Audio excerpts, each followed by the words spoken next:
Hello and welcome. This is Borno Restoration, the program where we bring you updates about developmental efforts of the Zulum administration. I am Jesse Tafida. In the aftermath of conflicts, women, children, and the most vulnerable carry the heaviest burden. In Borno State, countless women have been widowed, displaced, or left to rebuild their lives after experiencing profound losses and trauma visited on them by the Boko Haram insurgency. But amid these challenges, efforts are in place to restore hope, rebuild lives, and ensure that no one is left behind. On this week's episode of the program, we focus on Borno State Ministry of Women Affairs and Social Development, which is saddled with the task of addressing the needs of the victims. Before we bring you all this, let's give you the latest on Borno today.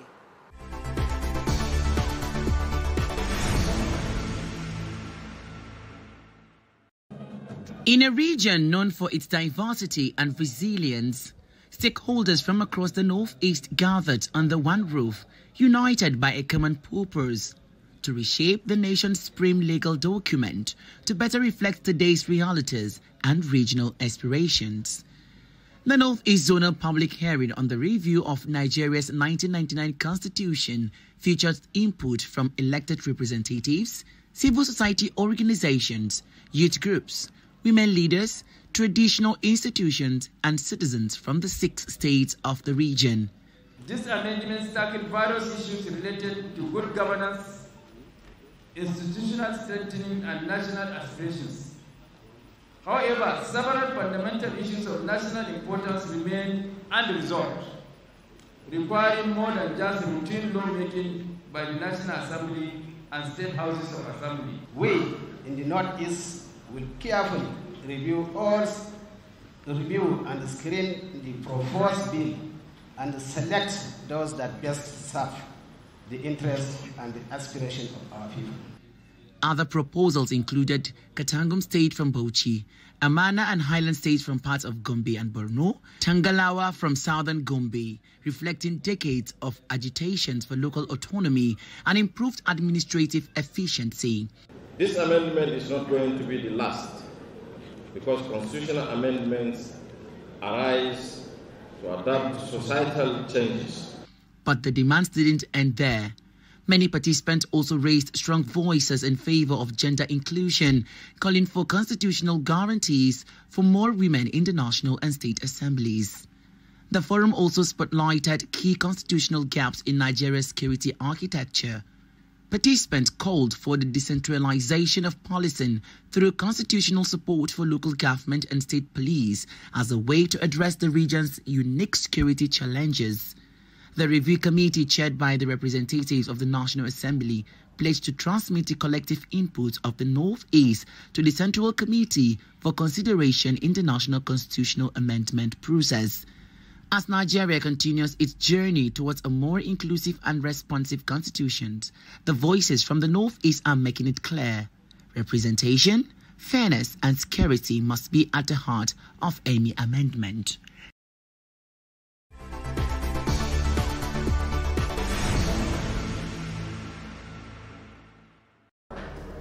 The newly equipped ICT center, donated by players in Nigeria's banking industry, comes at a crucial time when Borno State is steadily rebuilding its education system, severely disrupted by over 14 years of insurgency.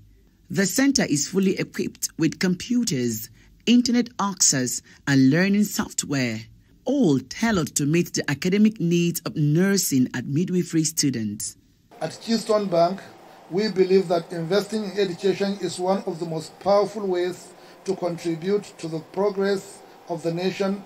I remain committed to supporting initiatives that foster learning and innovation. At the official handover, Borno State government expressed deep appreciation, describing the project as a powerful step towards restoring quality education in the state. In today's rapidly evolving world, technology is no longer a luxury, but an absolute necessity. The renovation of this ICT library, made possible by Keystone, is just not a new building. It is about creating an environment for dynamic learning and innovation. For many of these students, it's the first time they'll interact with real-time digital resources, an essential tool in today's medical profession. We are really grateful for their contributions toward the academic excellence of this institution by providing the computers and then the well-equipped chairs for this great institution. The first commitment we will use is to avail ourselves in this room and to make very good use of whatever the government has provided for us, especially the computers. As Borno continues to heal from years of conflict, investments like this ICT center serve as a reminder that education remains the backbone of recovery, and these students its strongest hope. With access to this modern ICT facility, students of the College of Nursing at Midwifery now have the tools to dream bigger, learn faster, and serve better. It's a win for education, a win for the health, and above all, a win for the future of Borno.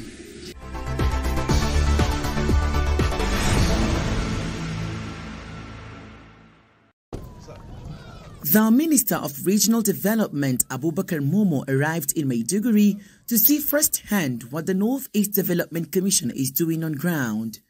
His first stop was the Borno State Government House, where he met with the Deputy Governor and other top state officials, commending their collaboration with the Commission. We are here in Borno State, particularly in Maiduguri, to see for ourselves the activities of the Northeast Development Commission, which is one of the establishments under the supervision of the ministry. I want to appreciate the President through you that our state government remain committed to ensuring that the renewed hope agenda implementation in state levels are in high gear in our state and other states in Nigeria. The visit then moved to one of the most significant projects executed by the NEDC, a newly constructed 45-kilometer road network connecting Koshebe, Zabarmari, Gosuma, and surrounding communities. These roads are not just physical connections, they are lifelines for communities that rely heavily on agriculture. The Jere Bowl axis, known for its farming activities, now has a better access to markets and services, potentially transforming the local economy. Full of praises for the management and the board of Northeast Development Commission. This is all what the Renew Hope agenda of Mr. President is all about. That is to promote the economic activities of the rural community. The minister also inspected other critical projects, including housing units, schools, and healthcare centers, some completed, others still ongoing.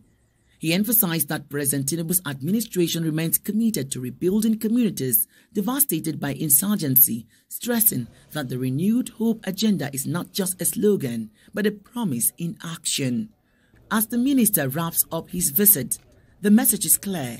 Federal and regional cooperation through bodies like the NEDC remains crucial to healing the wounds of the past and laying the foundation for a more resilient Northeast.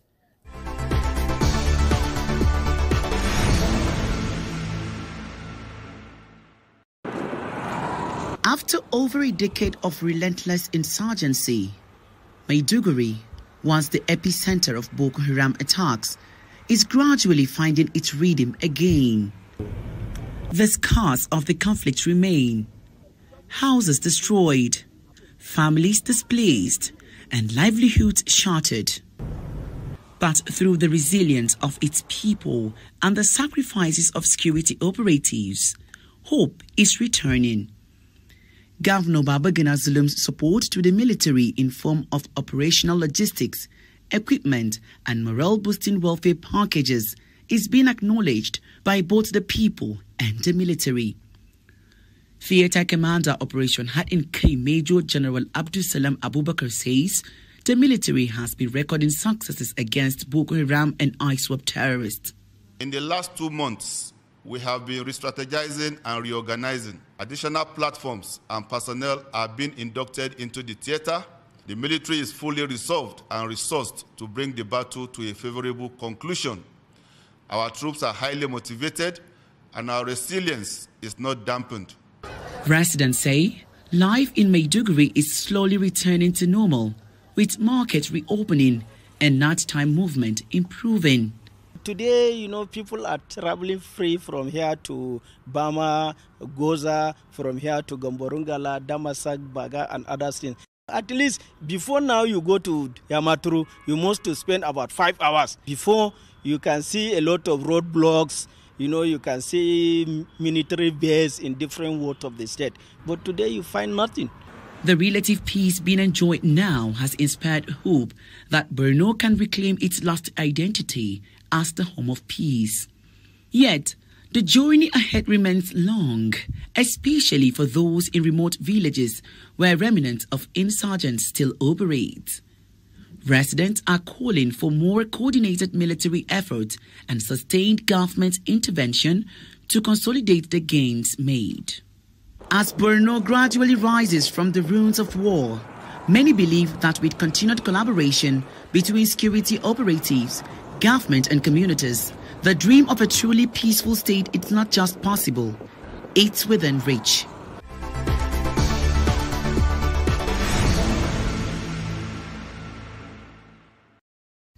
In a state where security challenges have shaped daily lives for over a decade, changes at the top of the police hierarchy are always closely watched. At his first official press briefing in Maiduguri, the new Commissioner of Police, Nazir Abdul Majid, came with a clear message. He's here to listen, engage, and act. This command under my leadership will adopt a professional, intelligence-led, and community-oriented policy approach that will address the unique security challenges facing our state.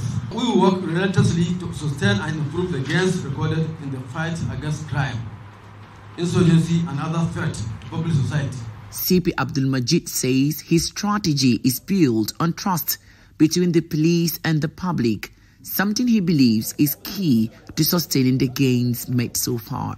We will enhance visibility policy, strengthen cooperation with sister security agencies, and deepen our partnership with traditional institutions, religious leaders, community groups, and the media. I appeal to the public for cooperation, information sharing, and mutual trust. My doors remain open to suggestions and constructive engagement. His comment came at a time when Borno is gradually regaining peace, and many residents are optimistic that the new CP's vision could further improve public safety.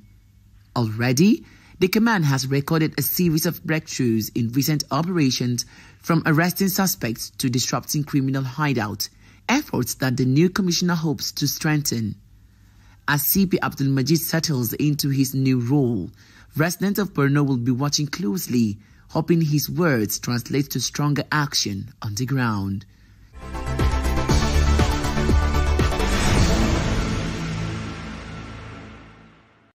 Many children have been orphaned, girls denied access to education, and communities displaced due to 13-year Boko Haram insurgency in the northeast. The social fabric has been tested and in many cases torn, with the State Ministry of Women Affairs and Social Development helping women pick the pieces of their lives. Now let's bring you the concluding part of the conversation I had with the Commissioner, Zue Ragambo, who spoke about post-conflict recovery, empowerment programs, and other efforts of the Zulum administration in social welfare and inclusion in the states.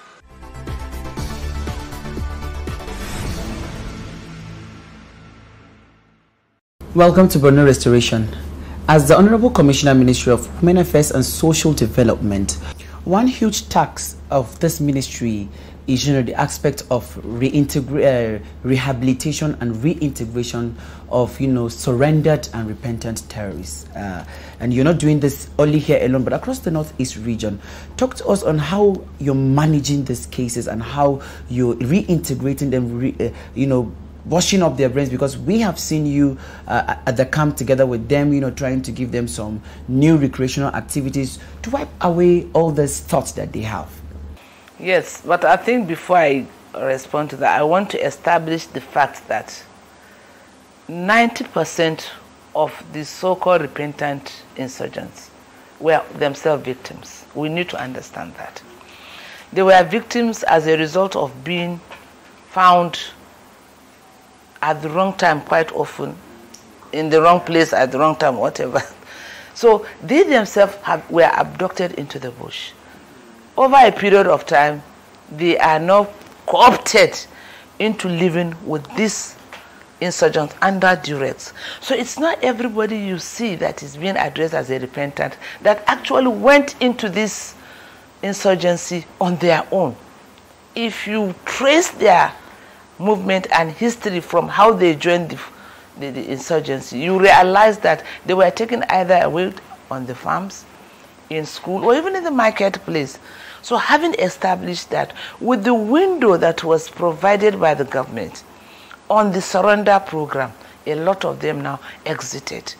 And again, the majority of those that exited were farmers who were being used as slaves in the bush. So people need to understand that instead of generalizing that every repentant must have been a fighter, no. And even when they join us in the camps, they are categorized into different groups. We have, among the fighters, low risk and high risk. The high risks are very, very minimal. But the low risks includes children that are unaccompanied and separated from their parents. We have people living with disabilities. We have widows. We have orphaned children. These are minors who have no business being in the bush in the first instance. But maybe after abduction, they were given birth to there. And so when they exit, they are all being seen as former insurgents. So when they come into our custody, we classify them, categorize them based on their historical antecedents. Thereafter, the traditional rulers, the religious leaders, the local government officials are brought in to access and ascertain how, where, when they were taken. As for the farmers, they have no case to answer because it's a clean situation. But for those that were involved with the insurgency directly, maybe being sent as spies or even looking after their animals and whatever, we now keep them in the camp and begin the process of de-radicalization, especially disengaging their minds from the dogged idea that was planted in them. And this we do with seasoned clericals and Islamic scholars who know the religion inside out. It's a gradual process. But by the time they spent at least 6 months in Hajj camp or Bulunkutu or Shokari, they are able to understand that they were misguided. And honestly, if you have a conversation with them at the time of arrival, and after some time you realize that what they were doing was nothing but indoctrination. Having done, as the radicalization is going on, we also initiate the process of case management. You classify them. Some have trauma coming out of the bush. Some were abused, especially the women. Some lost parents and siblings, depending on their status that will be established by the medical personnel. We begin to administer rehabilitation processes where we'll provide mental health and psychosocial support. Meanwhile, while they are there, we begin to introduce them to the basic form of Islamic and Western education. We have temporary learning spaces across the camps. And as they progress, when they can read and write, they are introduced to skill acquisition. All of the 3 categories simultaneously get training. Where we find out that the health status is beyond being managed in the camp, we have alliances with tertiary medical institutions like Umaru Shehu Hospital, like the General Hospital, and even the University of Maiduguri Teaching Hospital, Keystone, and the Neuropsychiatric Hospital, because we do register a lot of mental health issues. Okay. That's very good. Now, as a commissioner, what legacy would you like to, leave as the commissioner in this ministry? I think the number one legacy is the turnaround of the ministry in terms of structural presentation and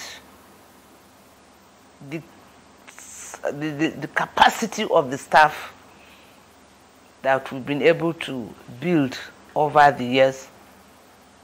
But most importantly, when we look at the number of children, women and children that we have been able to empower in terms of economic development, and those abandoned, separated, and unaccompanied children, through very diligent and meticulous family tracing processes, we are able to reunite and reconcile them with their communities. And of course, our orphaned children, that through the support and collaboration with especially the Ministry of Education, we are able to send them to school. As I speak, we have about 23 that are in the university on the state government scholarship. So these are legacies that will stand the test of time, because out of nothing, we have been able to bring up children that are being groomed into leaders of tomorrow. Children that were hitherto abandoned, separated, or unaccompanied from their families, who are now part and parcel of their communities. And in addition, would want to be remembered for our role in managing the surroundings that have come out of the bush, and even those that have come out and have passed through the Operation Safe Corridor in Gombe. They are brought back to Borno State, and we also reintegrate them with the communities. That, we believe, is critical, because we are contributing our quota in the security improvement or development of the state, because these former insurgents are now well-behaved members of the community and are supporting the work, the state in different ways. So I think we would want to be remembered for all of this. And finally, what message do you have to the good people of Borno State? Well, I think we would want to thank them for the support to His Excellency, our principal, and also to the Ministry of Women Affairs. Initially, people see us as women, but now everybody has realized that women can indeed contribute to the growth and development of the society. So we are urging them to continue to give us that support, especially in alerting us where there are cases of abuses of women and children, even the youth, to come out and speak. And we also want to believe that that barrier, that culture of silence, we have been able to break it, because we receive numbers of reports from the communities. We have very good, excellent relationship with our traditional rulers, with our traditional leaders, and even with officials of government. We want to thank them and urge everybody to continue to support our activities. Honorable Commissioner, Ministry of Women Affairs and Social Development, Zuwaira Gambo, thank you for your time on Borno Restoration. It's always my pleasure.